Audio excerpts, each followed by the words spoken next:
Hello, I'm Bjarni. Welcome to the workshop here at Grundfos headquarters in Denmark.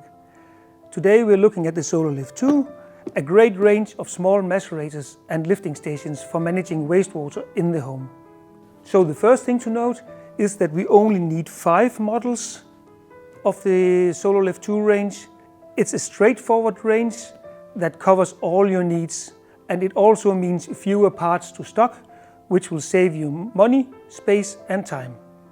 It's simple to choose the right model.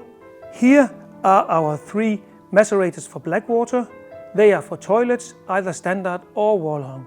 This one has the inlet for 1 sink or a urinal, and these 2 can attach up to 3 more bathrooms appliances, including a shower. And these are our lifting stations for grey water.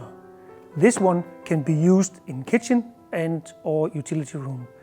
We've got 3 inlets where you can also attach hot water appliances like, for instance, dishwasher, washing machines, kitchen sinks and bath. And our bathroom model with 2 inlets here can be used for a sink, bidet or shower.